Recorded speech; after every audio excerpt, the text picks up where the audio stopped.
Good morning. How y'all doing today? Well, we're back out in the garden, and right around the 1st of March, and it's tater planting time.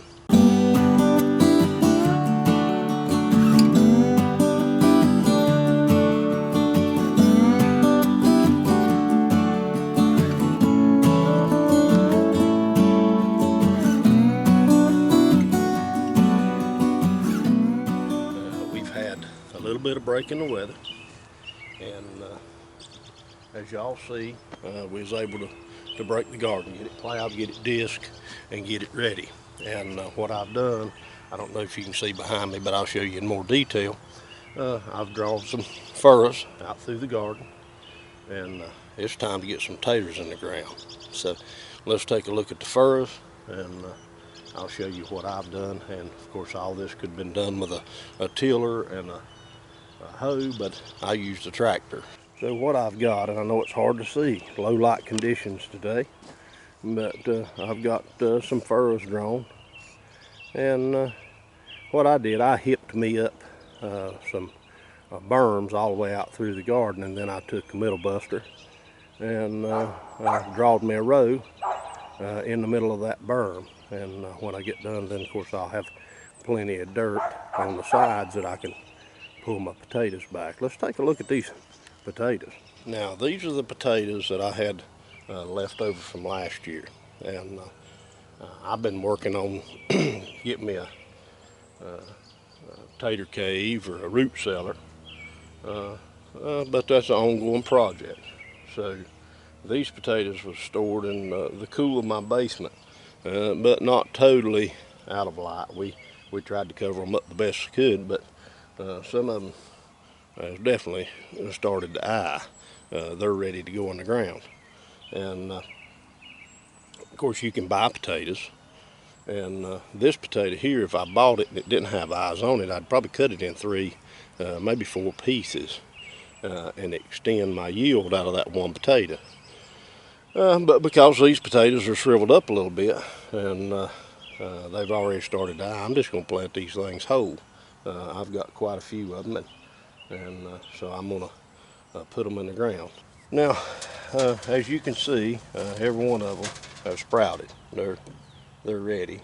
So what I'm going to do, on the ones that's got the big long eyes like this right here, I'm just going to take my pruners and nip that off. They're probably going to get broken off when I cover them up anyway, so I'll just go ahead and be preemptive and cut those off, and we'll put them in our bucket and get them ready to go in the garden. I think that will be fine. This one we'll trim him just a little bit. And so I'm going to go through these potatoes and trim them up, and then we'll put them in the ground. Here's my potatoes. Here's my row. It's prepared. All I'm going to do is just drop a potato in this row, 12 inches apart or so. I'm not going to measure. I'm just going to put them in the ground.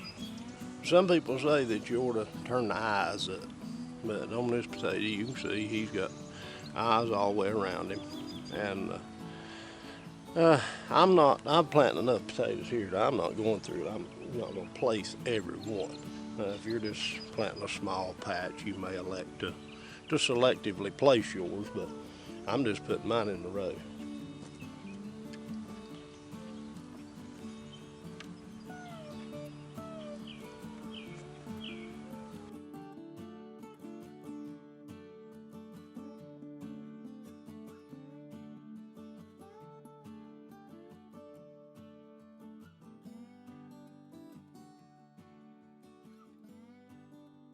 All right, once you get them in the ground, of course you've got to cover them up. I'm gonna put 3 or 4 inches of dirt on top of mine, maybe some more in places.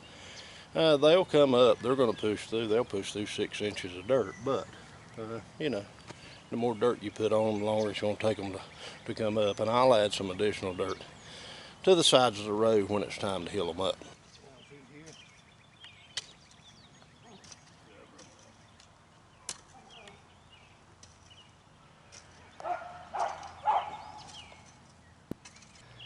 I'm gonna get the rest of these covered up, and I'm gonna let you go so you can go out in the garden and plant your potatoes. I've got to get mine.